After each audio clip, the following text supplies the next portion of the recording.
Hello guys, what's up? I hope you are doing fine. This is me Mir Wahid, and today I will be teaching the remaining part of economic reforms.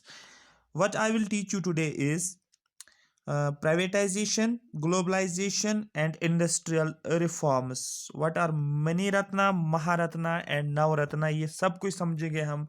Privatisation क्यों किया गया, globalisation के पीछे reason क्या था, क्या हुआ था, सभी कहानी हम इसमें सुनेंगे, समझेंगे अच्छे तरीके से. फुल फ्लज तरीके से मैं आपको इकोनॉमिक रिफॉर्म्स कंप्लीट करके दूंगा आज. ठीक है, आपको किसी भी चीज़ की कमी नहीं रहेगी. आप जहाँ पर लिखना होगा लिख सकते हो, बोलना होगा बोल सकते हो, एमसीक्यू करना होगा वो भी कर सकते हो. ठीक है, आपको एक ब्रॉड नॉलेज मिल जाएगी, आज कंप्लीट हो जाएगा. ठीक है, तो आपको अच्छा क्वालिटी वाला कंटेंट जो है प्रोवाइड हो जाएगा. ठीक है, I am presenting this lecture series through triple S, one of the best platform for free education, having more than 1,18,000 subscribers. So I suggest you to like the video, share this video and subscribe the channel, right?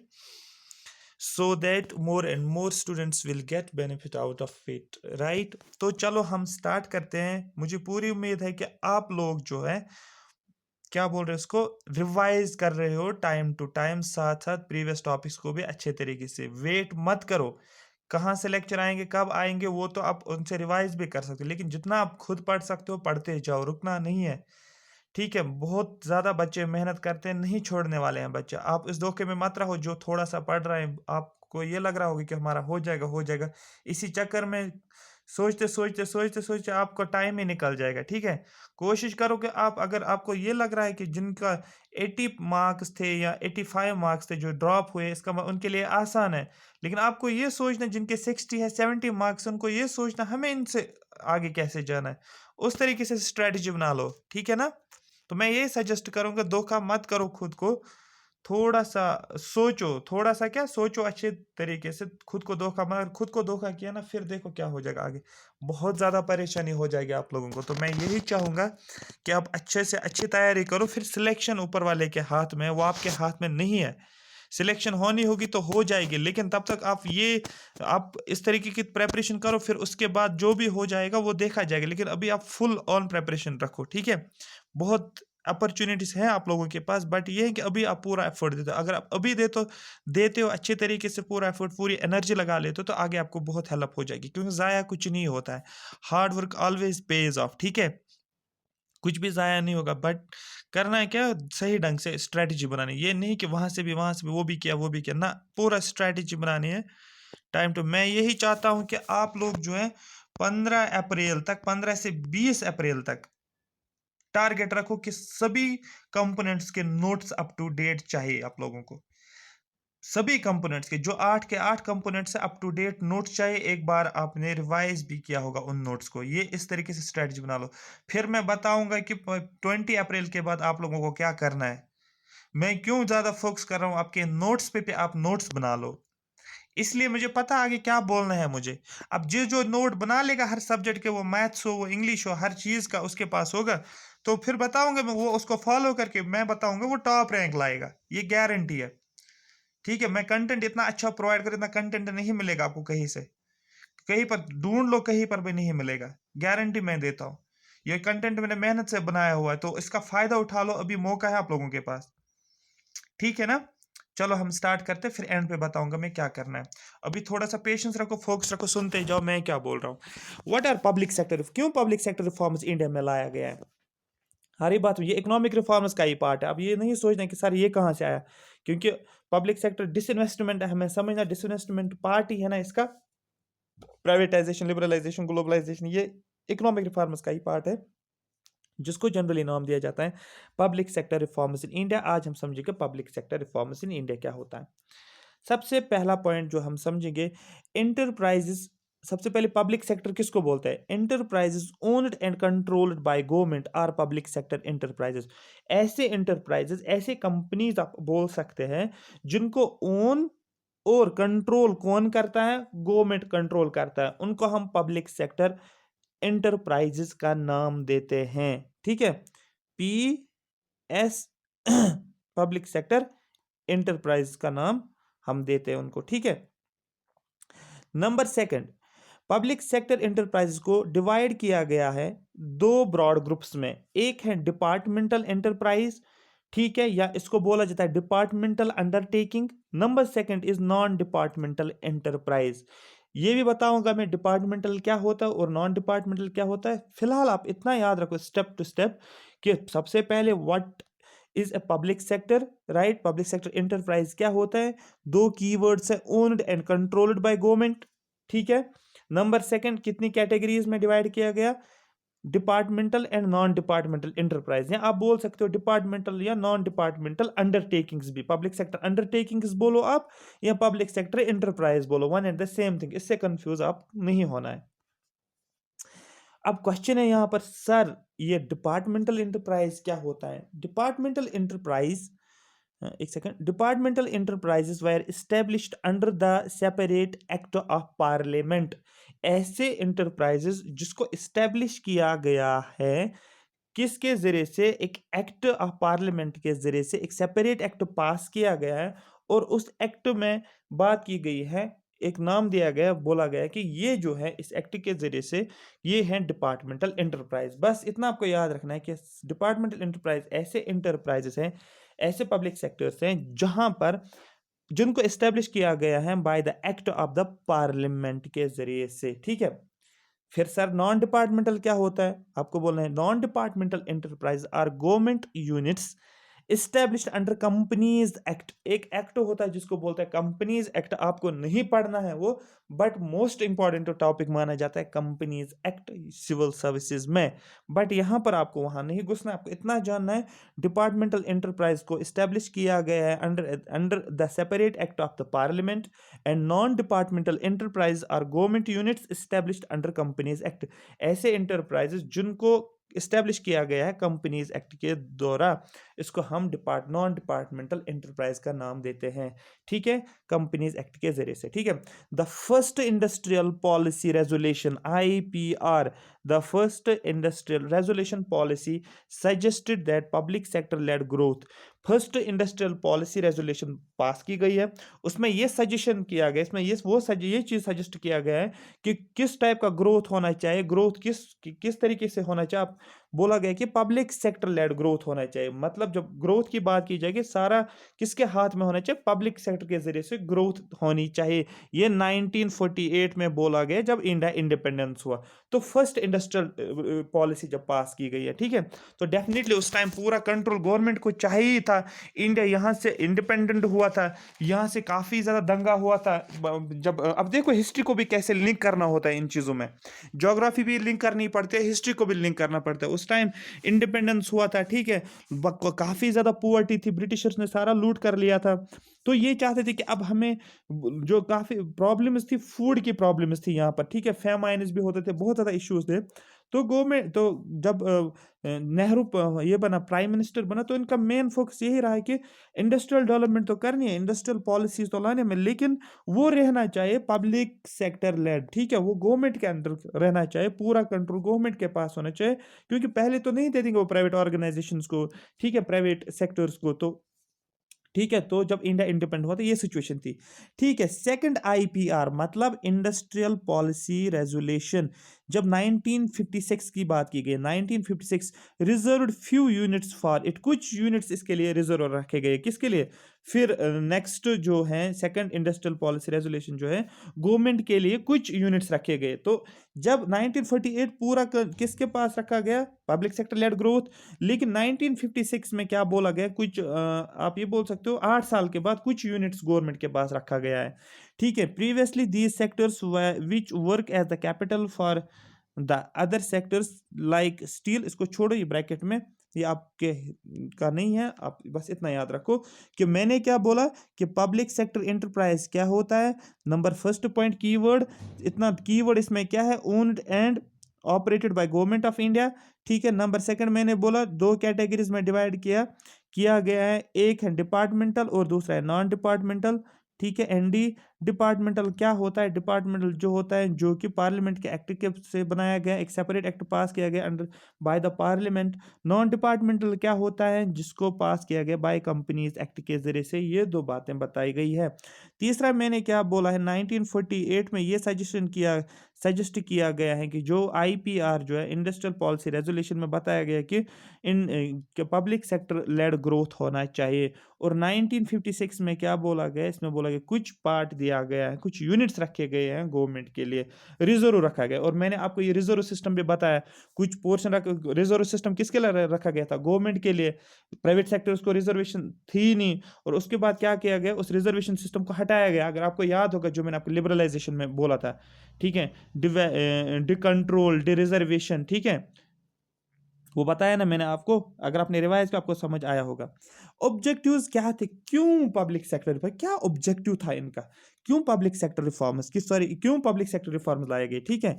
To act as the commanding height of the economy, ठीक है, to act as the commanding height of the economy, that mean जो economy जो है, economy को grow करना, मतलब Indian economy को ज्यादा से ज्यादा ऊंचाई तक लेकर जाना था। क्योंकि कुछ सेक्टर्स ऐसे थे कि जो पूरा मतलब पूरा कंट्रीब्यूट करते थे इकोनॉमी के लिए। उसमें से था, एक था यहाँ पर स्टील, अगर आप देख सकते हो इस एरो को मैंने ऊपर लेकर गया हूँ। एक था स्टील, दूसरा था कोल और तीसरा था सीमेंट। ये पूरा और पूरा क्या था, ये पूरा और पूरा कंट्रीब्यूट करता है इकोनॉमी के साथ, इंडियन इकोनॉमी के साथ। और ये पूरा जो है एक ये था कि ये ही इंडियन इकोनॉमी को काफ़ी हाइट तक लेकर जाते। Sectors which control your economic development, ऐसे सेक्टर्स होते हैं जो इकोनॉमिक डेवलपमेंट को कंट्रोल करते हैं। अगर इनको अच्छे तरीके से क्या किया जाएगा, इनके ऊपर इन्वेस्ट किया जाएगा, इनके ऊपर चलाया जाएगा, तो इन कंट्री की इकोनॉमी ये सेक्टर्स डिसाइड करते हैं। इसी को बोला, इसलिए उन्होंने बोला कि पब्लिक सेक्टर रिफॉर्म्स चाहिए, सो दैट ये जो है कंट्री की इकोनॉमी जो है उसको एक कमांडिंग हाइट तक हम लेकर जाएं, तभी लाया गया पब्लिक सेक्टर, ठीक है। तो ये और कोई कर ही नहीं सकता था, ये गवर्नमेंट ने ये रेस्पॉन्सिबिलिटी ली है।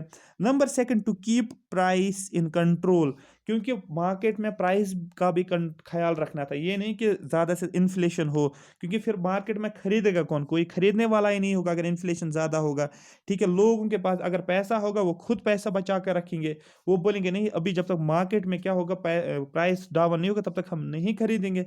यहाँ से पुअर कंट्री भी थे, आफ्टर इंडिपेंडेंस के बाद काफ़ी ज़्यादा प्रॉब्लम्स थी, ठीक है। तो यहाँ पर ये भी देखने को मिल रहा है। तो इन्होंने बोला कि नहीं, एक तो हमें इकोनॉमी को कमांडिंग हाइट तक लेकर जाना है, दूसरा इन्होंने बोला कि प्राइस को कंट्रोल करना है, तीसरा उन्होंने बोला कि जब तक हम एम्प्लॉयमेंट जनरेशन नहीं करेंगे तब तक जो है पुअर्टी से लोग बाहर नहीं आएंगे, ठीक है। पुअर्टी लाइन से लोगों को बाहर निकालना ज़रूरी था, ठीक है। जब उनको एम्प्लॉयमेंट दी जाएगी इंडस्ट्रीज़ में तो वो क्या करेंगे, प्रोडक्शन भी हो जाएगी। प्रोडक्शन से क्या हो जाएगा, ज़्यादा से ज़्यादा जो है मार्केट में अवेलेबल चीज़ें रहेंगी, लोग भी क्या करेंगे, उनको खरीदेंगे। अब आप बोलोगे लोग कैसे खरीदेंगे, जिनको एम्प्लॉयमेंट मिलेगी इंडस्ट्रीज में, प्रोडक्शन में मिलेगी, क्योंकि इंडस्ट्रीज में प्रोडक्ट्स बनाने के लिए आपको क्या चाहिए, रॉ मटेरियल। वो रॉ मटेरियल कहाँ से आ जाएगा, वो रॉ मटेरियल जो आता है वो एग्रीकल्चर सेक्टर से आ जाता है। जब एग्रीकल्चर सेक्टर से रॉ मटेरियल मिल जाएगा, ठीक है, एग्रीकल्चर सेक्टर में भी उनको पैसा मिल जाता है, जो वहाँ पर काम करते हैं, जो इंडस्ट्रीज में होते हैं, इंडस्ट्रियल वर्कर जो होते हैं उनको भी पैसा मिल जाएगा। वही क्या करेंगे, मार्केट में पैसा आ जाएगा, वही स्पेंड करेंगे मार्केट में जब पैसा आएगा तो क्या हो जाएगा, मार्केट में जो है मनी फ्लो हो जाएगा और क्या हो जाएगा, पुवर्टी से लोग बाहर निकल के आएंगे। ये पूरा जो है एक साइकिल में चलता है। आ रही बात समझ? तीसरी बात मैं बताऊं, चौथी बात मैं बताऊं, प्रमोट बैलेंस्ड रीजनल डेवलपमेंट। मतलब ये है कि ये रीजन ए है, ये रीजन बी है, ये रीजन सी है। सपोज ये दिल्ली की मैं बात कर रहा हूँ, ये मैं छत्तीसगढ़ की बात मैं कर रहा हूँ, ये मैं यूपी की बात कर रहा हूँ। इन्होंने बोला कि पब्लिक सेक्टर रिफॉर्म्स जो है हम क्या करेंगे, हमारा मेन ऑब्जेक्टिव ये है कि हम इस तरीके से डेवलपमेंट करेंगे कि हर एक इक्वली डेवलप हो जाए, बैलेंस्ड रीजनल डेवलपमेंट, एक रीजन जो है दूसरे रीजन से इक्वली डेवलप हो जाए। ये ना कि दिल्ली सबसे ज़्यादा डेवलप हो जाए, छत्तीसगढ़ और यूपी ऐसे ही रह जाए, ठीक है। उसको बोलते हैं रीजनल डिस्पैरिटी। तो रीजनल डिस्पैरिटी ही रहना चाहिए, ये भी इनका एक मेन फोकस था। क्योंकि अगर आपने पढ़ा होगा इंडस्ट्री, उसको क्या बोलते हैं, agriculture, green revolution, sorry green revolution 1960s में लाया गया है। तो ग्रीन रेवोल्यूशन में क्या किया गया है, अगर आपको याद होगा, पंजाब हरियाणा और यूपी में लाया गया है और ये तो ठीक ठाक डेवलप हो गए, ठीक है। अगर आप देखोगे उसकी प्रॉस्पेरिटी ठीक ठाक बढ़ती गई। और अगर आप देखोगे जो अभी चल क्या रहा है, जो फार्मर्स बिल इशू जो है वो भी अभी यही स्टेट ज़्यादा करते हैं, क्योंकि उनको ही इसमें से लॉस है। अब लॉस क्यों हो रहा है इनको, क्योंकि यही ज़्यादा जो है एग्रीकल्चर सेक्टर में ठीक ठाक कमाई कर रहे हैं, ठीक है। वो हुआ था ग्रीन रेवोल्यूशन में। लेकिन बाकी रीजन्स क्या होगा, बाकी रीजन्स नाराज हो गए गवर्नमेंट से उस टाइम पे कि आपने बाकी रीजन्स में भी तो आप ग्रीन रेवोल्यूशन ला सकते थे, आपने क्यों इन रीजन्स को टारगेट किया। मतलब वो हो गया कि जैसे आप ये बोल सकते हो कि बिहार की बात करो, वेस्ट बंगाल की बात करो, सपोज ये नाराज हो गए, ठीक है, या छत्तीसगढ़ की बात, ये नाराज हो गए क्योंकि गवर्नमेंट से, कि इसलिए कि ग्रीन रेवोल्यूशन यहाँ पर भी हम कर सकते थे। तो इन तीन को ही टारगेट क्यों किया कि तो अब ये प्रॉस्पेरस बन गए ये वाले स्टेट्स, और ये जो है ये काफ़ी पीछे रह गए इन स्टेट से। तो इसको बोलते हैं रीजनल डिस्पैरिटी। गवर्नमेंट ने बोला ऐसी रीजनल डिस्पैरिटी नहीं होनी चाहिए, इसीलिए हम क्या कर रहे हैं, to promote balanced regional development. I hope ये कॉन्सेप्ट आपको समझ आ रहा है। मैं आपके कॉन्सेप्ट्स के ऊपर काम कर रहा हूँ। बाकी फैक्चुअल जहाँ से आपको मिल जाता है टेस्ट सीरीज से, जहाँ से भी उन फैक्चुअल पॉइंट्स को याद करते जाओ, चले जाओ एग्जाम के लिए, ठीक है। फोर्थ क्या था, फिफ्थ 1 2 3 4 5, हाँ, to earn profit which can be reinvested for, किसके लिए, वेलफेयर के लिए। ज़्यादा से ज़्यादा प्रॉफिट अर्न करें, ये गवर्नमेंट का कहना था पब्लिक सेक्टर में कि ज़्यादा से ज़्यादा प्रॉफिट को अर्न करें। उससे क्या हो जाएगा, हम सेव करेंगे। सेविंग से क्या हो जाएगा, हम ज़्यादा से ज़्यादा फिर री इन्वेस्ट करेंगे, किसके लिए, लोगों की वेलफेयर के लिए, वेलफेयर प्रोग्राम्स के लिए। डेफिनेटली जब तक आपके पास प्रॉफिट नहीं होगा, अगर आप कोई बिजनेस कर रहे हो, आप सेव नहीं करोगे। जब आप सेव नहीं करोगे फिर आप क्या इन्वेस्ट करोगे, इन्वेस्ट तो करोगे नहीं। बोला जाता है कि इन्वेस्ट इस तरीके से करना चाहिए कि आपको पता होना चाहिए मुझे फ्यूचर में जो है मेरा प्रॉफिट होने वाला है, तब इन्वेस्ट करो। ये नहीं कि आंखें बंद करके आपने इन्वेस्ट किया, आगे पता ही नहीं होता है कि क्या होने वाला है। तो ये भी एक आप ये कंक्लूजन लिख सकते हो कि इन्वेस्टमेंट इस तरीके से करना चाहिए, आपको पता होना चाहिए फ्यूचर में आपको प्रॉफिट होगा ही होगा उसमें से, तब आप इन्वेस्ट करो, ठीक है। तो ये था main objectives public sector reforms के। पूछा जाएगा आपको एमसीक्यूज में, what are the main objectives of the public sector reforms, ठीक है। नंबर नेक्स्ट चलते, ये पब्लिक सेक्टर रिफॉर्म्स के साथ ही है, आगे देखेंगे हम पब्लिक सेक्टर रिफॉर्म्स में क्या किया गया। अब सुनो थोड़ा सा, एक एक और कॉन्सेप्ट, अलग से कॉन्सेप्ट है, क्योंकि अब हम फर्म्स को टैग दिया गया, ठीक है। नवरत्न टैग, नवरत्न मतलब एक कैटेगरी बनाई गई, नवरत्न टैग दिया गया फर्म्स को, ठीक है। तो अब हम यही समझेंगे कि क्या था ही। सबसे पहले पब्लिक सेक्टर रिफॉर्म में autonomy to public sector, public sectors को एक ऑटोनॉमी थी, ठीक है। इन 1992 में याद रखो, क्योंकि हम इकोनॉमिक रिफॉर्म 1991 से ही शुरू हुआ था। तो 1992 में क्या हुआ, memorandum of understanding between public sector enterprise and the concern ministries. Public sector enterprise जो है, ठीक है, ऐसे इंटरप्राइजेज जो कि गवर्नमेंट ओन्ड होती है, और जो कंसर्न मिनिस्ट्रीज है, उन इंटरप्राइजेज की कंसर्न मिनिस्ट्रीज जो है, ठीक है, उनके बीच में क्या हो गया, एक एमओयू हो गया, जिनको बोलते हैं मेमोरेंडम ऑफ अंडरस्टैंडिंग। अब इन मेमोरेंडम ऑफ अंडरस्टैंडिंग में क्या किया गया, देखो उन्होंने क्या यहाँ पर बोला है। इनका ये कहना, जब ये एमओयू साइन किया गया, अब देखो यहाँ पर, once the target will be set, ministry will not interfere in public sector enterprise in work done by them to achieve the target। एक बार टारगेट को सेट करें, जैसे कि गवर्नमेंट को टारगेट है कि हम क्या करेंगे, हम इंडस्ट्रियल डेवलपमेंट, अगर हमारे पास कितना है अभी 4% है, हम इसको सपोज 8% लेकर जाएंगे विद इन 5 ईयर्स में, ये इन्होंने टारगेट रखा। तो टारगेट सेट किया गया, जो ही टारगेट सेट किया जाता है उसके बाद बोला जाता है कि अब मिनिस्ट्री इसमें इंटरफेयर नहीं करेगा। किसके अंदर मिनिस्ट्री इंटरफेयर नहीं करेगा, इन टारगेट्स को अचीव करने। टारगेट तो सेट हो गए कि हाँ हमें 8% तक ग्रोथ चाहिए, इंडस्ट्रियल ग्रोथ चाहिए। टारगेट सेट करने के बाद मिनिस्ट्री इंटरफेयर नहीं करेगी, ठीक है, जब तक टारगेट अचीव नहीं होगा। तो मतलब ये क्या कहना चाहता है यहाँ पर, ये कहना चाहता है पूरा देखेगा अब पब्लिक सेक्टर एंटरप्राइज टारगेट को अचीव करना खुद ही करेगा अब आगे आगे, ठीक है। ठीक है, ये लिखा है, once the target will be set, ministry will not interfere in public sector in work done, ठीक है, by them to achieve the target. This was to give autonomy to public sector. ये समहाउ एक autonomy दी गई थी public sector reform में। अब किस तरीके वो टारगेट अचीव करेंगे, वो काम था पब्लिक सेक्टर इंटरप्राइजेस का। मिनिस्ट्री इसमें इंटरफेयर नहीं करे, क्योंकि जितना ज्यादा इंटरफेरेंस देखने को मिल रहा है ना, उतना आपका काम बिगड़ जाता है। अरे बात समझ, जैसे एक स्टेज ऐसा होता है जब आप बड़े हो जाते हो, तो आपको अगर हर कोई इंटरफेयर करेगा, ये करो ये करो ये करो, आप परेशान हो जाओगे। तो अब आपको क्या, आपको एक मैच्योरिटी लेवल ऐसे होनी चाहिए, आपको पता होना चाहिए मेरे लिए ठीक है। फिर आपको कोई कुछ भी बोले ना, लेकिन आपको पता है मुझे 2 साल में, 3 साल में, 5 साल में, 10 साल में किस लेवल पे होना चाहिए सोसाइटी में। मेरा पावर कितना होना चाहिए, मेरे पास इनकम कितनी होनी चाहिए, मेरे पास जो प्रॉपर्टी कितनी होनी चाहिए, जो भी आपका मेन टारगेट होगा। ठीक है, जैसे आप अभी तैयारी करो, आपको पता होना चाहिए कि 1-2 साल के अंदर-अंदर आपकी लेवल कहाँ होनी चाहिए, आप कहाँ एग्ज़िस्ट करना चाहते हो, ठीक है? सोसाइटी में। तो इसका मतलब वो आप खुद डिसाइड करोगे, ठीक है? तो यही है कि इन्होंने बोला कि पब्लिक सेक्टर रिफॉर्म में जो क्या मिला, ऑटोनॉमी देखने को मिली, but this did not work. लेकिन ये चीज़ भी काम नहीं कर पाया, क्यों? क्योंकि still the big decisions were taken at the ministerial level and hence led to bureaucratic delays. लेकिन जो बड़े-बड़े डिसीजन होते हैं, जनरली फाइनेंशियल इश्यूज जो होते हैं, बड़े-बड़े डिसीजन जो होते हैं, वो स्टिल किनको करना पड़ता था, वो स्टिल कौन करते थे, मिनिस्ट्रियल लेवल पे मिनिस्ट्रीज करती थी। अरे बात हम बजट को पास करना, इतना पैसा होना चाहिए, बहुत सारी चीज़ होते हैं, जिसकी वजह से क्या देखने को मिला, और ब्यूरोक्रेटिक डिलेज। और ब्यूरोक्रेसी तो आपको पता ही है, पावरफुल लोग होते हैं, तो उनकी वजह से भी डिले देखने को मिला कि मिनिस्ट्री के लेवल पे भी ये देखने इंटरफेरेंस देखने को मिला, जिसकी वजह से ये चीज़ काम उतना नहीं हुआ, ठीक है? उतना इफ़ेक्टिव नहीं रहा। अब देखो, अब गवर्नमेंट को कोई ना कोई स्टेप, क्योंकि ये तो आज़माया गवर्नमेंट ने कि हम ऐसे करेंगे, पब्लिक सेक्टर रिफॉर्म्स को ऑटोनॉमी दे देंगे, मिनिस्ट्रीज़ इंटरफियर नहीं करेंगे, लेकिन जब देखा कि ये फ्रूटफुल नहीं रहा, नेक्स्ट लेवल पे चले जाएँगे। जब आप एग्ज़ाम दे रहे हो, आपने, मैं एक एग्ज़ाम्पल से समझाऊँगा आपको। जब आप एक एग्ज़ाम दे रहे हो, मॉक टेस्ट दिया आपने, आपने अच्छी तैयारी की थी, आपने पूरा सिलेबस कवर किया था, लेकिन आपको आ रहे हैं 50 मार्क्स। तो दैट मीन्स आपकी स्ट्रैटेजी अब चेंज कर रही है ना, तो नेक्स्ट लेवल पे जाना, मतलब सेकंड मॉक के लिए तैयारी करनी है, इस टारगेट से कि आपको 80 आने चाहिए, जिसका सिलेबस कवर है सपोज़। या जिसने 40% सिलेबस कवर किया, लेकिन उसके 40 मार्क्स आ रहे हैं, तो उसकी उसकी स्ट्रैटेजी ठीक है, अब वो चाहेगा मैं और इम्प्रूवमेंट करूँ किसी तरीके से। इस तरीके से आप समझो, इस तरीके से चीज़ों को समझने की कोशिश करो, मैं समझाने की कोशिश कर रहा हूँ आप लोगों को। 1970, देखो ये हुआ था 1992 में, कौन-सा वाला चीज़ कि ऑटोनॉमी दी जाएगी किनको? पब्लिक सेक्टर पर, और उनको दिया भी गया है, लेकिन उतना वो इफ़ेक्टिव नहीं रहा। तब तक कितने साल हो गए थे? 5 साल हो गए थे। अब देखो 1997 में क्या होता है?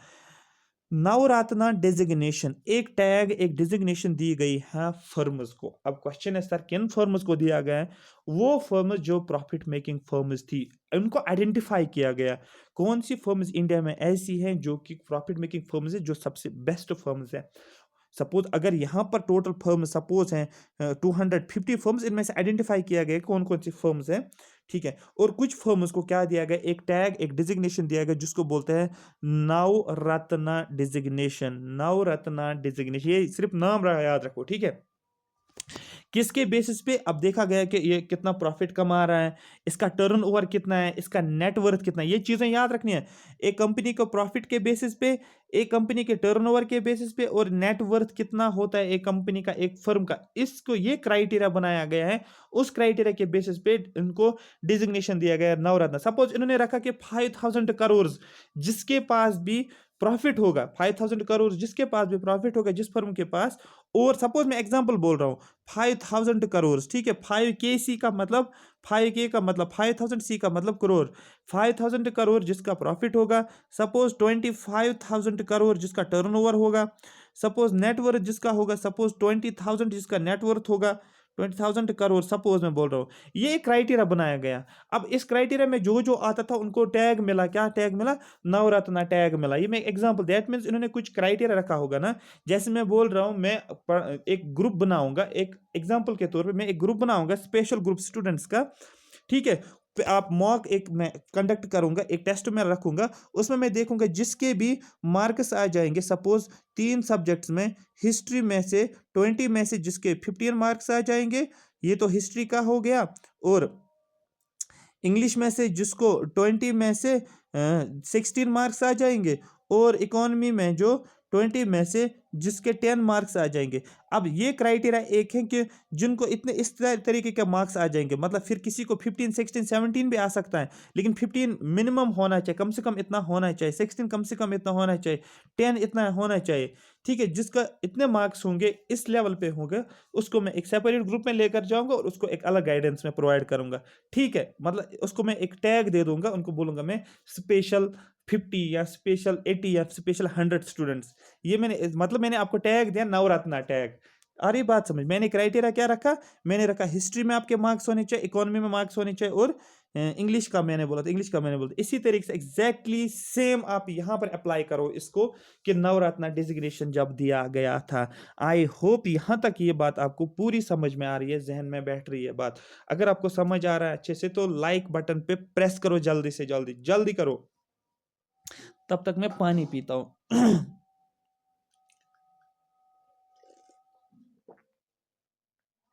ठीक है ना? पूछा जाता है, ये पता भी होना चाहिए आप लोगों को कि ये नवरत्न क्या है, ये क्या है, आपको पता चलना चाहिए। फर्म्स को एक डिजिग्नेशन दिया गया था, ठीक है, इंडस्ट्रियल पॉलिसीज के टाइम पे, ठीक है।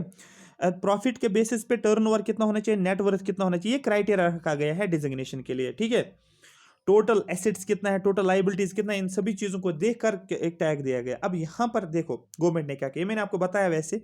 Government recognised big firms in public sector and started giving autonomy to them. अब जो पहली वाली ऑटोनॉमी थी वो फेल हो गया था, क्योंकि वहां पर मिनिस्ट्रियल डिसीजंस ने की वजह से प्रॉब्लम्स आ रही थी और ब्यूरोक्रेटिक डिलेज की वजह से उसमें वो जो भी टारगेट था वो अचीव नहीं हो पा रहा था, ठीक है। अब इन्होंने क्या किया, गवर्नमेंट ने क्या डिसाइड किया, गवर्नमेंट ने रिकॉग्नाइज की कुछ पब्लिक सेक्टर इंटरप्राइज को, पब्लिक सेक्टर्स को क्या किया, आइडेंटिफाई किया, बड़ी बड़ी फर्म्स को आइडेंटिफाई किया और स्टार्ट किया उनको एक ऑटोनॉमी दे दी, उनको ऑटोनॉमी दे दी। जब उनको ऑटोनॉमी दी गई है, but this was not carried out properly, इसको भी प्रॉपरली कैरी आउट नहीं किया गया। अब क्या किया गया आगे देखते हैं।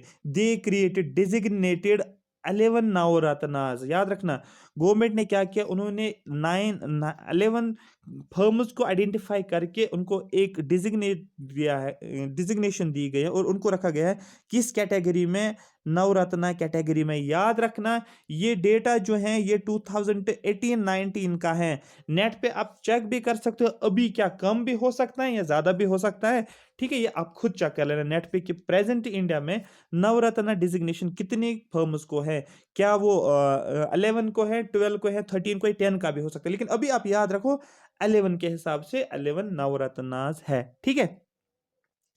आ रही बात समझ? अब यहां पर याद रखो, and gave them autonomy but not as much as they desired. और इनको इन 11 नवरत्ना जो है इनको ऑटोनॉमी दी गई है, लेकिन उतनी ऑटोनॉमी नहीं दी गई। ऑटोनॉमी दी गई है समहाउ, लेकिन उतना नहीं है जितना चाहिए था उनको। इतना इस पॉइंट को की फोकस रखो, इनको ऑटोनॉमी दी गई लेकिन उतना नहीं दिया गया जितना चाहिए था इन फर्म्स को, याद रखो, ठीक है। क्योंकि आगे इस पे मैं एक कॉन्सेप्ट समझाऊंगा कि इनको जितना डिजायर्ड चाहिए था उतना नहीं था। अरे बात समझ, क्योंकि इसी पॉइंट को मैं आगे पकड़ूंगा और फिर उसी पे एक कॉन्सेप्ट है, इसलिए मैं फोकस कर रहा हूं इस पॉइंट को। 2010 में क्या किया गया, महारत्ना, नवरत्नास और मनी रत्ना, तीन कैटेगरी में बनाया गया। देखो याद रखो, डिजिग्नेशन दिया गया है, याद रखो। एक तो मैंने बोला था महारत्ना डिजिग्नेशन, नवरत्ना डिजिग्नेशन और मनी रत्ना डिजिग्नेशन, तो तीन डिजिग्नेशन दिए गए हैं, ठीक है। मिनी रत्ना को फर्दर दो कैटेगरीज में डिवाइड किया, category first, category second. Question अगर एमसीक्यू पूछा जाएगा, mini Ratna was divided into how many categories, आपको बोलना है टू कैटेगरीज, ठीक है। आ रही बात समझ? या नवरत्ना डिजिग्नेशन कितने फर्म्स को मिला, आपको बोलना 11 फर्म्स को नवरत्ना मिला है। महारत्ना भी बताऊंगा मैं कितने फर्म्स का था और मिनी रत्ना भी बताऊंगा मैं कितने फर्म्स का था, ठीक है। More designation to category to categorize profitable firms, ठीक है। अब यहां पर हमें समझना क्या है, हमें समझना है कि महारत्ना जो है इसके लिए एक क्या क्राइटेरिया रखा गया, क्योंकि मैंने क्या बोला, प्रॉफिट के बेसिस पे, ठीक है, प्रॉफिट के बेसिस पे, टर्नओवर के बेसिस पे, और मैंने क्या बोला था, नेटवर्थ के बेसिस पे। अब यही हम पढ़ेंगे यहां पर क्या कहने वाला है। यहां पर समझो, Maharatna, all those firms with profit of, ठीक है, with profit of 5,000 crore, greater than 5,000 crore, 5K मतलब 5,000, और सी लिखूंगा मैं शॉर्ट में, ऐसी फर्म्स जिनका प्रॉफिट कितना होगा 5,000 से ज्यादा, 5,000 करोड़ से ज्यादा, नेटवर्थ जो होगा वो 15,000 करोड़ से ज्यादा, और टर्नओवर जो है वो 25,000 करोड़ से ज्यादा, 25,000 करोड़ से ज्यादा, जो भी फर्म्स होगी जिनका प्रॉफिट 5,000 करोड़ ज्यादा, नेटवर्थ 15,000 करोड़ ज्यादा, टर्नओवर कितना 25,000 करोड़ ज्यादा, उनको कैटेगरी रखा गया है कि ये क्वालिफाई कर रहे हैं किसके लिए, महारत्ना के लिए। जैसे मैंने बोला आपने 16 मार्क्स लिया, किसमें, हिस्ट्री में 15 मार्क्स लिया है, हिस्ट्री में आप 15 मार्क्स से ज़्यादा आपको हिस्ट्री में है, इंग्लिश में आपको 16 से ज़्यादा है, और इकोनॉमिक्स में 10 से ज़्यादा है आउट ऑफ 20। ठीक है, तो मैंने आपको क्या रखा है, स्पेशल 100 में मैंने आपको रखा है, मैंने आपको टैग क्या दिया है, स्पेशल 100, क्योंकि आपने क्वालिफाई किया है उसके लिए, उस स्पेशल 100 के लिए। एग्जैक्टली यहाँ पर बिल्कुल सिमिलर कॉन्सेप्ट है। ठीक है, बस याद रखने के लिए आपको क्या करना है, यहाँ पर महारत्ना के लिए क्या क्राइटेरिया था, तो आपको क्या रखना है, पी एन और टी, पी एन टी याद रखो, पी एन टी यहाँ पर 5 रखो याद, फिर 15 रखो याद, और फिर 25 आप कभी नहीं भूल जाओगे, बस इतना शॉर्ट में याद रखो। पी एन टी, पी के लिए 5 चाहिए, एन के लिए 15 चाहिए, और 25 के लिए, सॉरी टी के लिए 25 चाहिए। ये 1000 करोड़ है, 5000 करोड़, 15000 करोड़ और 25000 crore, they will qualify for the Maharatna, right.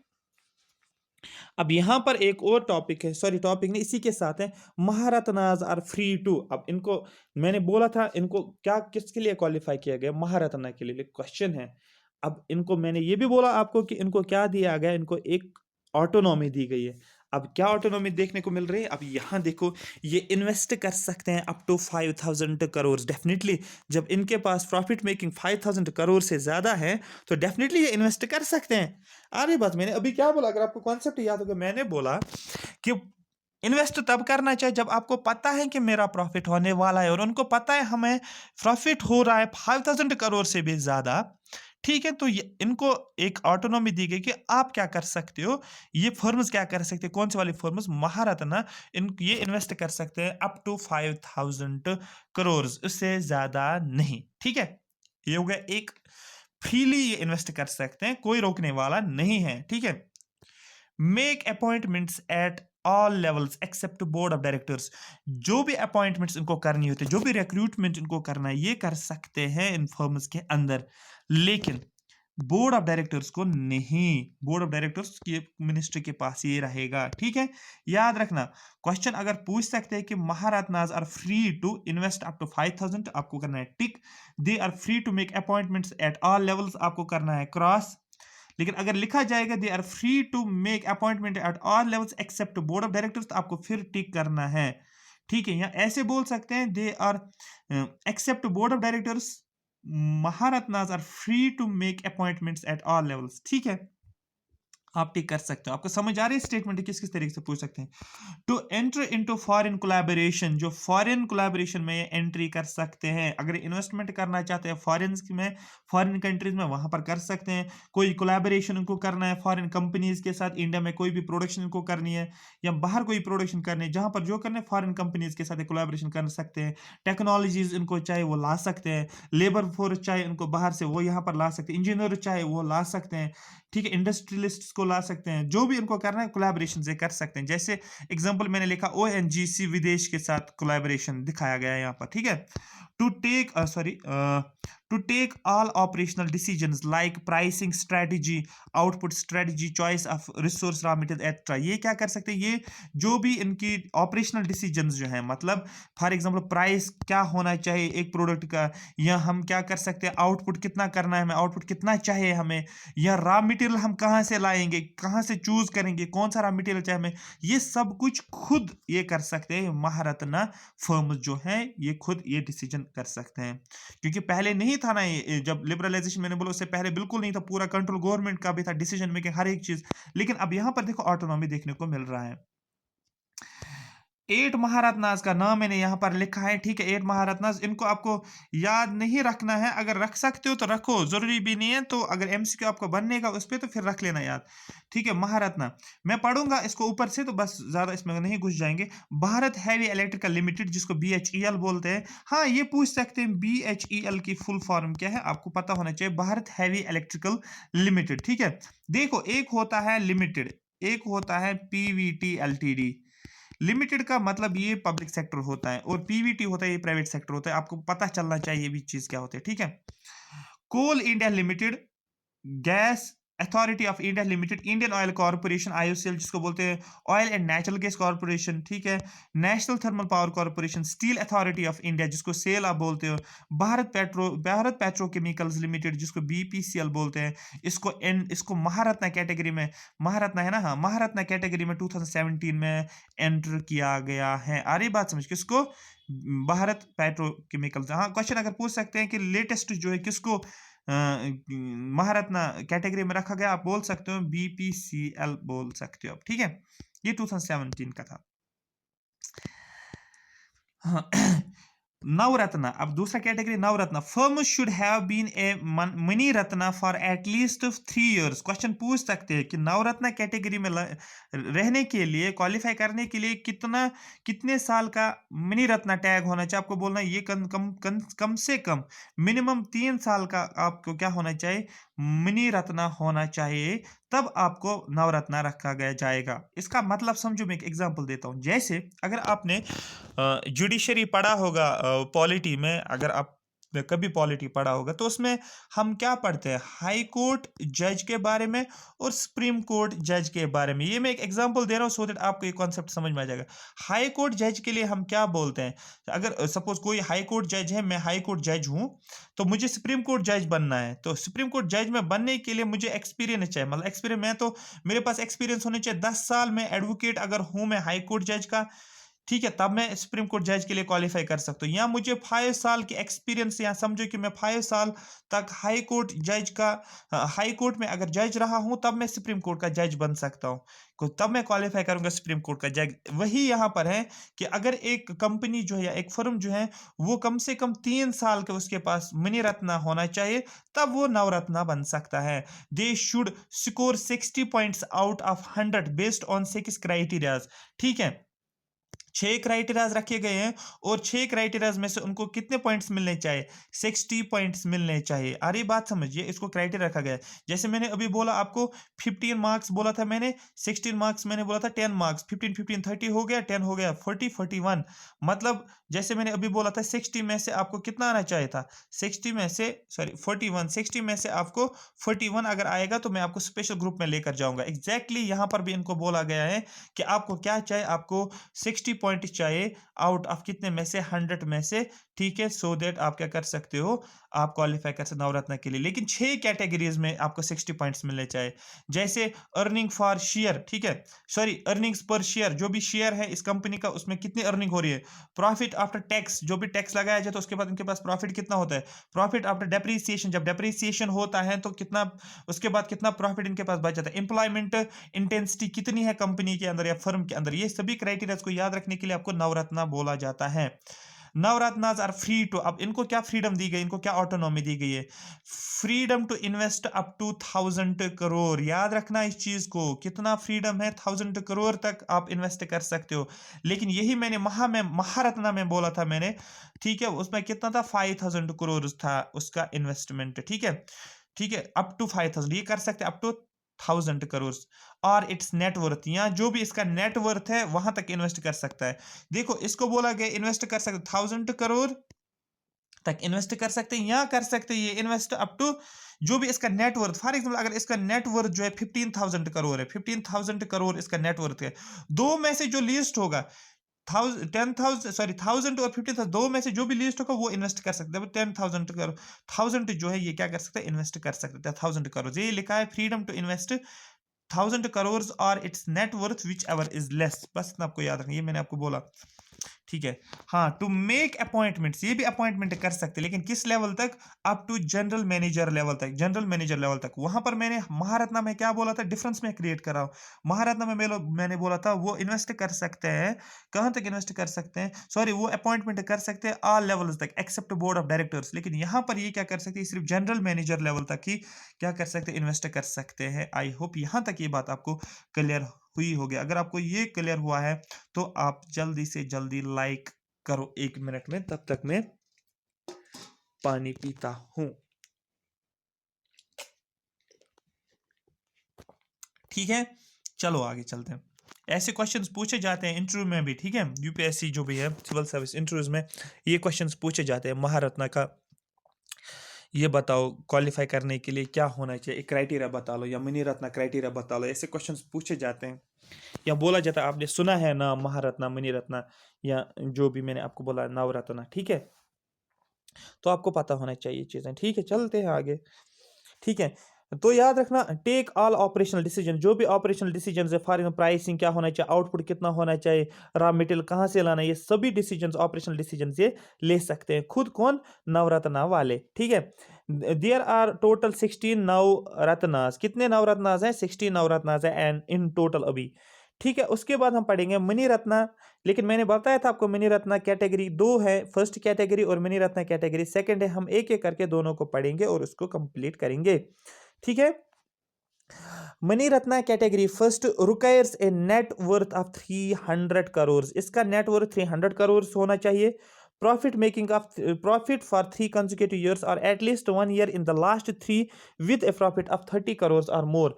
यहां पर बोला जाता है एक तो नेटवर्थ इसके पास होना चाहिए 30 करोड़, या 3 सालों में 3 consecutive ईयर्स में, या कम से कम 1 साल के अंदर अंदर इसने क्या किया हो, 3000 with a profit of 30,000 crore, या इसको कम से कम 30 करोड़ का प्रॉफिट होना चाहिए या उससे ज्यादा होना चाहिए 1 साल के अंदर अंदर, या कंसेक्यूटिव 3 सालों के अंदर अंदर इतना प्रॉफिट होना चाहिए। याद रखना क्राइटेरिया, याद रखना, या तो इसका नेटवर्थ 3000 करोड़ होना चाहिए, या इसके पास जो प्रॉफिट होना चाहिए 3 consecutive ईयर्स में कितना प्रॉफिट होना चाहिए। Suppose first year, second year, suppose 2020 में, 2021 में, 2022 में, जब 2023 में देखा जाएगा, 2023 में अगर इसके पास इन 3 सालों के अंदर अंदर इसने 30 करोड़ का प्रॉफिट कमाया है, तो इसको किस कैटेगरी में रखा जाएगा?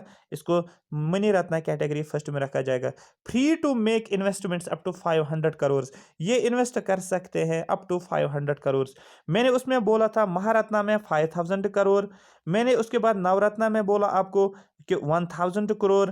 लेकिन अब category first, mini Ratna category first 500 crore ये इन्वेस्ट कर सकते हैं, या जो है जो इसका नेटवर्थ होगा, दो में से जो लिस्ट आ जाएगा वो कर सकते हैं। अभी कितनी फर्म्स हैं? 58 ऐसी फर्म्स है जो कैटेगरी फर्स्ट में, मिनी रत्ना कैटेगरी फर्स्ट में आता है। Mini Ratna category second, they should make profit and should have positive network of 3 consecutive years. कितना प्रॉफिट होना चाहिए हमें नहीं पता, लेकिन इतना है कि पॉजिटिव प्रॉफिट होना चाहिए। ये नहीं कि इसको लॉस हो, सिर्फ पॉजिटिव। सपोज अगर ये है कि इसको सपोज 10 करोड़ का फायदा हुआ 1 साल में, नेक्स्ट में होना चाहिए इसको 11 करोड़, उसके बाद 12 करोड़। इसके तरीके से पॉजिटिव नेट प्रॉफिट रखा गया है, नेट वर्थ रखा गया है 3 consecutive ईयर्स में। ठीक है, उसके बाद आगे एक सेकंड, एक सेकंड। हाँ, उसके बाद क्या रखा गया? दे शुड, हाँ ये हो गया। There are 15 firms in this category, ये भी आपको याद रखना है कि इस कैटेगरी में 15 फर्म्स हैं, और मनी रत्ना कैटेगरी फर्स्ट में 58 है, मनी रत्ना कैटेगरी सेकंड में 15 फर्म्स हैं टोटल। They are free to make investments up to 300 crore. ये क्या कर सकते हैं? 300 करोड़ तक इन्वेस्ट कर सकते हैं, या जो इसका नेटवर्थ होगा उसमें से जो भी है दो में से वो कर सकते हैं। जैसे मैंने रखा सबसे पहले महारत्ना कितना इन्वेस्ट कर सकता है, आपको बोलना है 5000 करोड़। उसके बाद जो मैंने बोला नवरत्न, आपको बोलना है कितना? आपको बोलना है 1000 करोड़। उसके बाद मिनी रत्न, मिनी रत्न में 2 कैटेगरीज, आपको बोलना है कैटेगरी फर्स्ट में कितना है? 500 करोड़। ठीक है, सेकंड में कितना इन्वेस्ट कर सकते हैं? Up to 300 crore. I hope यहां तक की कैटेगराइजेशन आपको समझ आया होगा। ठीक है, let's move to the next slide. Next topic is the disinvestment and privatisation. ये हमारा लिबरलाइजेशन कंप्लीट हुआ था पहले, बीओपी कंप्लीट, देखो बीओपी कंप्लीट किया था मैंने, लिबरलाइजेशन भी मैंने कंप्लीट किया था। ठीक है, बीओपी क्राइसिस जो भी था, लिबरलाइजेशन भी मैंने कंप्लीट किया था। उसके बाद मैंने आपको बताया था लिबरलाइजेशन में बहुत सारी पॉलिसीज मैंने बताई थी। डिसइन्वेस्टमेंट क्या होता है, डिकंट्रोल का मतलब क्या होता है, जैसे मैंने बोला था आपको डिरिजर्वेशन भी मैंने आपको बताया था, वो सब मैंने बताया। उसके बाद मैंने आपको क्या बताया? उसके बाद मैंने आपको बोला कि पब्लिक सेक्टर रिफॉर्म्स के बारे में बताया मैंने। ठीक है, इसमें मैंने बताया आपको मिनी रत्ना, उसके बाद मैंने महारत्ना, उसके बाद मैंने बताया कि नवरत्ना भी आपको बताया मैंने। ये यहाँ तक हमारा पूरा अच्छे तरीके से कंप्लीट हुआ होगा। जिसने पिछले लेक्चर्स नहीं देखा है, सबसे पहले वो लेक्चर्स देखो, तब आपको एक कनेक्टिविटी बन जाएगी, ठीक है। अब हम बात करेंगे डिसइन्वेस्टमेंट एंड प्राइवेटाइजेशन का मतलब क्या होता है, और उसके बाद लास्ट जो हमारा बच रहा है दैट इज द ग्लोबलाइजेशन। जुड़े रहो, जाना नहीं है, अभी चलता रहेगा ये, ठीक है। चलो ये मैं कल लेकर आऊंगा, कल इसको कंप्लीट करेंगे, अदरवाइज वीडियो ज़्यादा बड़ा हो जाएगा, ठीक है। तो यहाँ तक आई होप, क्योंकि कल कोशिश करूंगा मैं कल ही कंप्लीट करूँ इसको, नहीं तो ज़्यादा टाइम चला जाएगा फिर। आई होप यहाँ तक आपको ये सेशन अच्छा लगा होगा। अगर आपको ये अच्छा लगा है तो प्लीज़ आप क्या करें, आप कमेंट सेक्शन में जाके अपना कमेंट मेंशन करें कि कैसा लगा आपको ये सेशन। हर एक जो भी इसको वॉच कर रहा है, अगर हम आप लोगों को फ्री एजुकेशन प्रोवाइड कर रहे हैं तो आपका बनता है लाइक, और कमेंट सेक्शन में आपका लिखना ज़रूरी बनता है, ठीक है। आपको ये सेशन कैसा लगा, आपको कंटेंट मिल रहा है या नहीं मिल रहा है, आपको कॉन्फिडेंस मिल रहा है या नहीं मिल रहा है, सब कुछ आप वहाँ पर मेंशन करोगे। With in days, with in 1 or 2 days मैं चाहूँगा संडे तक ही कंप्लीट करो इकोनॉमिक्स को, उसके बाद हम फ्री है ज्योग्राफी पढ़ने के लिए, आर्ट एंड कल्चर पढ़ने के लिए, जो भी साइंस जो भी आपको पढ़ना होगा वो मैं पढ़ाऊंगा। एग्जाम तक तो हम चलते रहेंगे, रिवाइज भी करोगे आप अच्छे तरीके से, ठीक है। और लास्ट बात मैं ये कहना चाहता हूँ आप लोगों से, थोड़ा सा 2 मिनट रुको, जरूरी है आप लोगों के लिए। जरूरी क्या है, देखो भाई, क्या जरूरी है, मुझे इंस्टाग्राम पे मैसेज आते हैं, मैं उनको मैसेज को पढ़ता हूँ, ये ना नहीं समझो कि मैं नहीं पढ़ता हूँ, लेकिन उनको मैं आंसर, जब मुझे पता होता है कि मैं मेरे पास सफिशिएंट टाइम है, तब मैं उनको आंसर कर रहा हूँ, लेकिन मुझे जहन में रहता है मुझे आंसर करना। एक बात याद रखो, अभी आपके पास टाइम है, अभी आपके पास, मैं फिर से बोल रहा हूँ, अभी आप लोगों के पास टाइम है, अगर आप एग्ज़ाम क्वालिफाई करना चाहते हो, ठीक है। आगे भी आपको अपॉर्चुनिटी मिलेगी, लेकिन वो अपॉर्चुनिटी आपको 1 साल लेकर जाएगा। जो नए पोस्ट आने वाले हैं वो तो आएंगे, लेकिन आपको फिर से 6-7 महीने तैयारी करनी पड़ेगी। 7 महीने तैयारी करने के बाद फिर एग्ज़ाम देना होगा, फिर क्वालिफाई होगा। उससे अच्छा है ना, जो कल पे छोड़ रहे हो वो आज ही करो ना, मतलब वो इसी एग्ज़ाम के लिए पूरी एनर्जी लगा लो, निकालो ना इसी बार। क्यों वेट कर रहा है पिछले जो नए पोस्ट आने वाले हैं, अभी जो है उसको पकड़ो, ठीक है। अच्छी मेहनत करो, अच्छे तरीके से मेहनत करो, बाकी सभी चीज़ें छोड़ो। मोबाइल फ़ोन को, खासकर मोबाइल को छोड़ो, जितना आप फ़ोन को छोड़ोगे उतना आपको टाइम बच जाएगा, ऑटोमेटिकली आपके पास टाइम ही टाइम है फिर, ठीक है। कोई काम करो उसको छोड़ो, पूरा फोकस लगा लो, जितना पढ़ सकते हो पढ़ो। दो ही चीज़ें आपको याद रखनी है, मैंने बार बार बोला, नोट मेकिंग करो, ठीक है, और एमसीक्यूज लगा लो। बाकी कंटेंट आपको यहाँ से मोर देन सफिशिएंट मिल रहा है, वो करते जाओ। ये नहीं कि सर अब वो बुक पढ़ें, वो बुक पढ़ें, वो बुक पढ़ें, मैं यही बोल रहा हूँ, यहाँ से आपको कंटेंट, जहाँ से भी कंटेंट अच्छा मिल रहा है आपको, एक फ्लो में आपको मिल रहा है, कंटिन्यूस लेक्चर्स मिल रहे हैं, ऑर्डर में लेक्चर्स मिल रहे हैं, वो देख लो और एमसीक्यू करते जाओ। अगर एमसीक्यू टॉपिक्स पे सॉल्व हो रहे हैं ना, तो वो आपका टॉपिक कवर हुआ है। अगर एमसीक्यू सॉल्व नहीं हो रहे हैं तो टॉपिक को फिर से पढ़ना पड़ेगा। मत करो टाइम वेस्ट, मत करो खुद को धोखा, ये बहुत भारी पड़ेगा आप लोगों को आगे। इतनी फ्रस्ट्रेशन आ जाएगी, मतलब चिल्लाओगे फिर, ठीक है। यहाँ से तो मुझे पता है टैलेंट तो है नहीं किसी के पास, कुछ अच्छा सा टैलेंट हो तो इसके एक्स्ट्रा भी कुछ कर सकते हो। चलो ये जॉब नहीं मिलेगा तो कुछ कमा सकते हो 50-60 थाउजेंड मंथ में। अरे बात समझ, वो टैलेंट भी है नहीं आपके पास, होगा तो आपको पता भी नहीं चल रहा होगा क्या टैलेंट है आप लोगों के पास। पैसे कमाने के जरिए बहुत सारे होते हैं और अच्छी अच्छी कमाई होती है मंथली, बट वो टैलेंट तो डेवलप करो आप लोग, ठीक है। अभी आप जॉब चाहिए आप लोगों को, तो जॉब के लिए तैयारी करो। अगर आप खुद के लिए नहीं पढ़ोगे तो फिर किस बाकी को क्या आप करोगे, ये केयर करोगे, कुछ भी नहीं। जब आप खुद का केयर नहीं कर पा रहे, खुद का केयर मतलब जब आप खुद के बारे में नहीं सोच रहे हो कि मेरे जॉब आपको, जो आपको जॉब मिलेगा ना, गवर्नमेंट जॉब मिलेगा, वो आपके लिए, वो किसी के लिए नहीं है। अपनी जब सैलरी ले लोगे फिर बांटोगे उस सैलरी को, नहीं, आपके पास सब कुछ आ जाएगा, कोई लेने वाला नहीं है, आपका ही होगा। इसका मतलब जब तक आप खुद के लिए नहीं सोचोगे ना, तो आप दूसरों के लिए नहीं सोच सकते हो। पहले खुद को ठिकाना लगा लो, फिर दूसरों के बारे में सोच सकते हो। अभी आपको पूरी एनर्जी है, अभी आपके पास टाइम है, 2-2.5 महीने हैं, 2.5 महीने याद रखो और पूरी एनर्जी के साथ पढ़ो। दूसरी बात, आपको ये लग रहा हो कि सर हमारे पास टाइम है तो हम रमज़ान के महीने ठीक ठाक पढ़ेंगे, हम रोज़ा नहीं रखेंगे तो हम पढ़ाई पे काम करेंगे। नहीं, अगर आप रोज़ा नहीं रखोगे सिलेक्शन नहीं होगी, मैं गारंटी दे रहा हूँ आप लोगों को, क्योंकि आपको सबसे पहले प्रायोरिटी रखना है अल्लाह को जब तक इसको प्रायोरिटी नहीं दोगे ना, पहले नंबर पे रखोगे, तब तक ये आपको नहीं क्वालिफाई करेगा। ये बात समझो आप। ये बोल रहे हैं ना मेरी तरफ एक कदम आ जाओ, मैं दौड़ के 10 कदम आ जाऊंगा, बस वही है। तो इसलिए मैं बोल रहा हूँ 10 या 12 अप्रैल तक कोशिश करो ज़्यादा से ज़्यादा कंटेंट करने की। फिर बताऊंगा मैं रमज़ान के महीने में आप तैयारी कैसे करोगे। अरे मैं भी तो तैयारी कर रहा हूँ किसी चीज़ की, तो मैं बताऊंगा आपको कि किस तरीके से आप तैयारी करोगे, शाम को किस तरीके से पढ़ोगे, रात को किस तरीके से पढ़ोगे, दिन में आपको क्या करना है जिसकी वजह से आपको जो है भूख भी नहीं लगेगी और आप रेस्ट भी कर सकते हो दिन में। वो लेकिन मैं चाहता हूँ आप कंटेंट पहले इकट्ठे करो, ठीक है। ठीक है, और ये मत ये जो है आप बोल रहे अभी भी अगर आप सोच रहे हो हमें अकाउंटेंसी नहीं है, हमें साइंस कहीं से नहीं मिल रहा है, हमें अभी वो चीज़ नहीं मिल रहा है, वो चीज़ फिर कब ढूंढोगे आप उन चीज़ों को, उनको अभी कंप्लीट करो ना, मतलब कंप्लीट के सोर्स ढूंढो ना, पढ़ते ही जाओ, पढ़ने के लिए तो बहुत टाइम है। अभी आप ढूंढने में ही लगोगे तो करोगे क्या आगे, मुझे ज़रा बताओ। अगर आप अकाउंटेंसी अच्छे से नहीं पढ़ रहे हो ना, क्वालिफाई नहीं होगा एग्जाम, बाहर हो रही है से बाकी आप 80 में से 80 लेकर आओ, कुछ भी नहीं होगा। अकाउंटेंसी मेजर पोर्शन है, 60 मार्क्स है, इसको सॉरी 30 मार्क्स है, लेना ही इसमें से 25। जब तक इसमें 25 नहीं आएंगे, जब तक जीएस में 25 नहीं आएंगे पहले पोर्शन में, तब तक आपकी सिलेक्शन नहीं होगी। ये मैं बोल रहा हूँ, ये मैं लिख कर दे रहा हूँ, क्योंकि 50 मार्क्स आप यहाँ से ही उठा रहे हो। ठीक है, अभी आपको 50 मार्क चाहिए, खुद अंदाजा लगाओ कहाँ से लाओगे वो 50। तो यहाँ पर मैं बार बार बोल रहा हूँ, एनसीईआरटी पढ़ो, एनसीईआरटी पढ़ो, अकाउंटेंसी के लिए सब निकल जाएगा। मत करो इधर उधर। अब इतना भी खुद आप बोल रहे कि हमें रेडीमेड वीडियो चाहिए, हम वो सुनेंगे तो काम हो जाएगा। नहीं, कुछ चीज़ें खुद भी एफर्ट लगाना पड़ता है। खुद मतलब ये है कि आप खुद पकड़ो एक सब्जेक्ट को, अकाउंटेंसी को पकड़ो और पढ़ो, समझने की कोशिश करो, गूगल यूज करो, जो टर्म समझने तो गूगल पे जाओ, मीनिंग आइडेंटिफाई करो, सुनो वो क्या बोल रहे हैं। 1 मिनट का, 1 मिनट में आपको वो वॉइस से बता देगा, ठीक है, गूगल वॉइस से कि इसका मीनिंग क्या है। जो भी आपको मीनिंग समझ में आएगा उसको उसी नोट पे लिखते जाओ, उसी बुक के ऊपर इसका मीनिंग क्या है। आप कॉन्सेप्ट को समझो, फिर एमसीक्यू लगा लो। अब कहाँ से रेडीमेड हर जगह पर मिल जाएगा, ठीक है। ठीक है, मिल जाएगा लेकिन उतना इफेक्ट भी नहीं रहेगा आप लोगों के लिए, क्योंकि सिलेबस उसका वास्ट है, कितना क्या करोगे।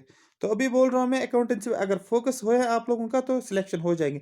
अब हरमीक सर भी आया है, वो भी एमसीक्यूज करवा रहे हैं। और मैंने सुना है कि एक स्टूडेंट था, उसने बहुत ज़्यादा मतलब हरमीक सर के बारे में मुझे बोला कि उसने जो भी ट्रिपल एस के ऊपर लेक्चर्स है, उसने बोला कि उसको कंटेंट फुल फ्लज्ड कंटेंट है उसमें। लेकिन पता नहीं बच्चों का इंटरेस्ट खुद क्यों नहीं बन रहा है, कि वो नहीं देख रहे हैं। कम से कम अभी एक लेक्चर पे आप डिसाइड नहीं करते किसी टीचर का, 5 लेक्चर्स 6 लेक्चर्स देखना पड़ता है एक टीचर का, तब आपको एक बॉन्ड बनता है उसके साथ। तो ट्राई करो, उसको देख लो। और उन वीडियो 40 लेक्चर्स हैं, शायद 40 लेक्चर्स में आपको सब कुछ मिल रहा है। दिन में अगर 2 लेक्चर देख लो, 20 दिन में 40 लेक्चर्स, आपका एक अकाउंटेंसी 20 दिन में ही खत्म। रमजान से पहले पहले आपका खत्म हो जाएगा। एक दिन में 4 भी देख सकते हो बीच में कहीं पर, जो आपका टारगेट होगा। अपने टारगेट्स को अचीव करो ना, इधर उधर क्यों भाग रहे हो।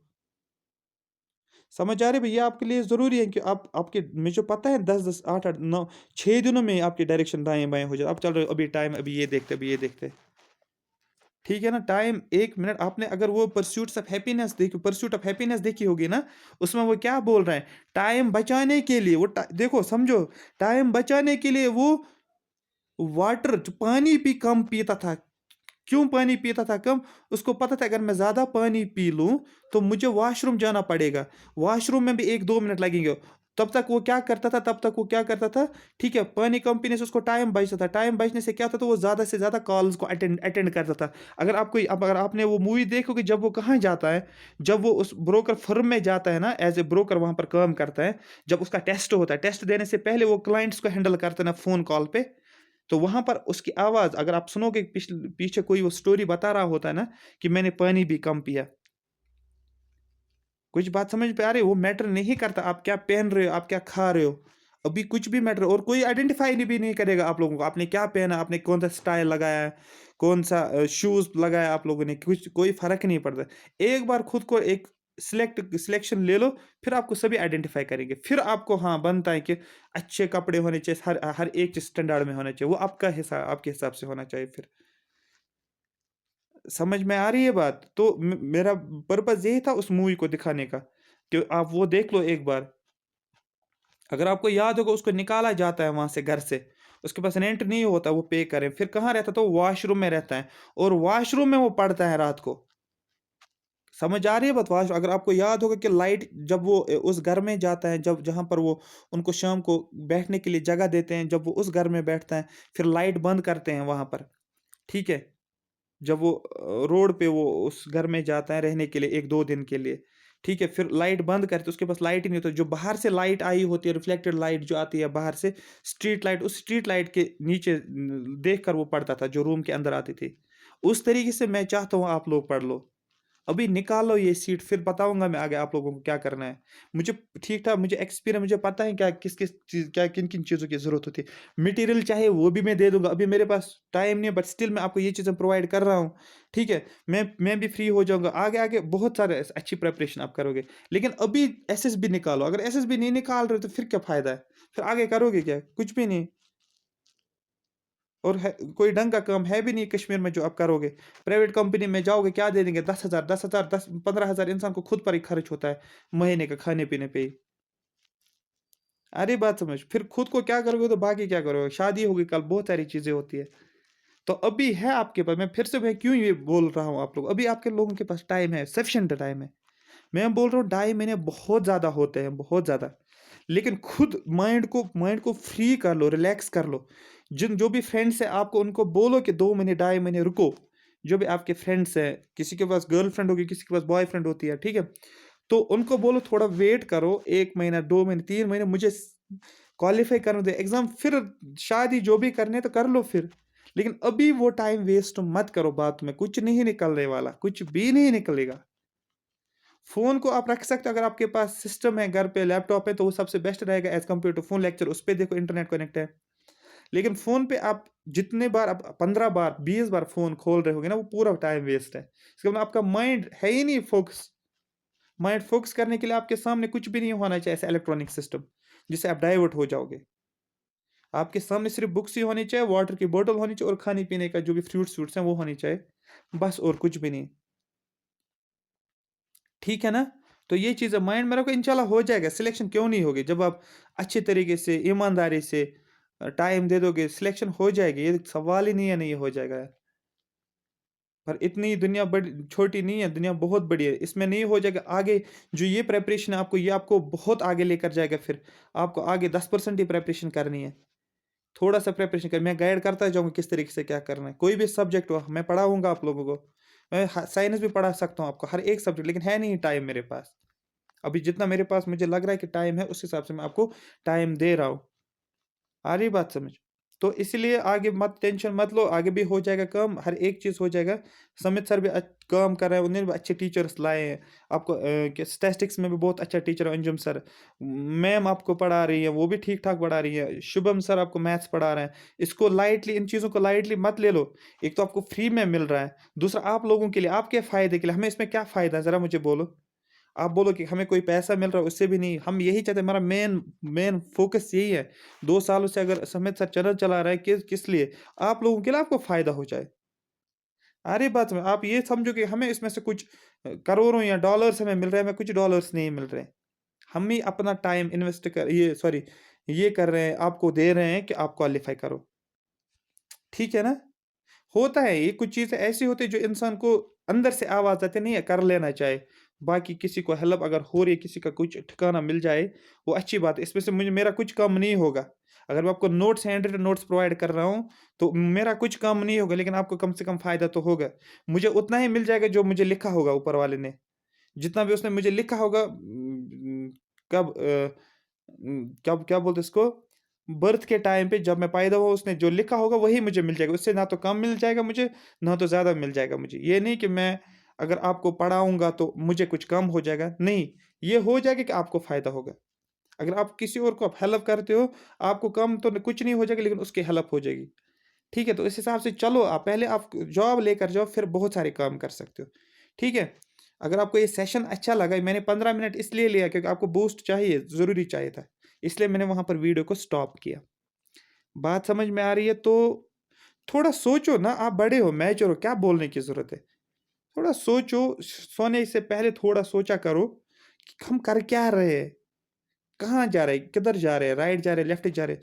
बाकी कौन क्या बोल रहा है मत उससे टेंशन नहीं लेना है। कौन क्या बोल रहा है आप लोगों को, ये वो नहीं कर रहे, वो नहीं कर रहे, लेकिन आप अपना जो कर रहे हो वो कर लो ठीक। एक बार तो ठीक कर लो, इस बार तो कर लो कम से कम। बहुत सारे पोस्ट्स हैं, ऑलरेडी आपने प्रिपरेशन की है, पिछली प्रिपरेशन। दाएँ बाएँ नहीं, 5 एग्ज़ाम्स को मत फ़ोकस करो, 2 को भी नहीं करो, 1 को करो। अगर सिलेबस कवर है तब दूसरे पे जाओ, अगर एक का सिलेबस कवर नहीं है दूसरे को क्या करोगे? ठीक है ना? एक बार ले लो, मॉक दे दो, मॉक से मत डरो, मॉक देते जाओ। मैं चाहता हूँ आपको पता चले अपनी लेवल क्या है। मॉक का देने का यही मतलब है, क्योंकि अगर 50,000 बच्चे मॉक दे देंगे, उस 50,000 बच्चे आपके कॉम्पिटिटर्स हैं, तो इन 50,000 में आप कहाँ लाई कर रहे हो? खुद को कहाँ पा रहे हो? पहले 10 में, 15 में, 20 में, वो आपको एक बूस्ट दे देगा। बाकी जो भी आपको प्रॉब्लम है, जो भी इश्यूज़ है आपके, अब मैं इंस्टाग्राम का लिंक मैं आपको हर बार क्यों प्रोवाइड कर रहा हूँ कि आप मुझे बताओ वहाँ पर क्या इश्यू है। मैं देखता हूँ, ये मत समझो कि मैं नहीं देख रहा हूँ। तभी तो मैं यहाँ लेकर आता हूँ ये कभी-कभी 15 मिनट, क्योंकि जो कॉमन क्वेरीज़ होते हैं वो मैं यहाँ पर बोल रहा हूँ। बहुत सारे बच्चे ये बोल रहे हैं, सर हमें और पढ़ने की ज़रूरत नहीं है, और पढ़ने की ज़रूरत है कहीं पर, कहीं पर। कितनी बार मैं बोला नहीं पढ़ने की ज़रूरत है, एक चीज़ कर सकते हो, अगर एमसीक्यू सॉल्व हो रहे हैं, तो एमसीक्यू सॉल्व अगर हो रहे हैं अच्छे से तो कोई टेंशन नहीं है। ठीक है, फिर ठीक है। अगर एमसीक्यू सॉल्व नहीं हो रहे, कंटेंट को फिर से पढ़ो। मैंने आज आपको एक एनसीईआरटी सेंड किया है इस पे, टेलीग्राम पे, उनको पढ़ो पहले 5 चैप्टर्स को, आपको बहुत हेल्प मिलेगा। खुद भी थोड़ा-सा काम करो यार, ठीक है ना? हो जाएगी सिलेक्शन। और दूसरा, खुद को धोखा मत करो, मैं ये कहना चाहता हूँ, धोखा मत करो खुद को, अच्छे से रहो, ठीक है? मैं आपके साथ जुड़ा हुआ हूँ, हमेशा जुड़ा रहूँगा, क्योंकि ये मेरा एक, आप ये भी बोल दो, पैशन है मेरा। और दूसरा ये है कि जब तक मैं ये काम दिन में नहीं करूँगा, मुझे सुकून नहीं मिलता। बस ये आप ये समझो आप। फिर मैं किसको पढ़ा रहा हूँ, किनको पढ़ा रहा हूँ, वो मैटर नहीं करता, लेकिन जब तक मैं एक लेक्चर नहीं दूँगा ना दिन में, मुझे बिल्कुल ये नहीं आता है। बिल्कुल मतलब मज़ा ही नहीं आता है। तो कुछ चीज़ें ऐसी होती हैं जो इंसान को खुश करता है। मुझे ये चीज़ खुश करती है, जो मैं आपको पढ़ाता हूँ। मतलब बहुत ज़्यादा मैं मोटिवेट होता हूँ कि नहीं, चलो कम से कम कुछ तो फ़ायदा हो रहा है। जो भी पढ़ा है कुछ तो फ़ायदा हो रहा है बच्चों का, ठीक है?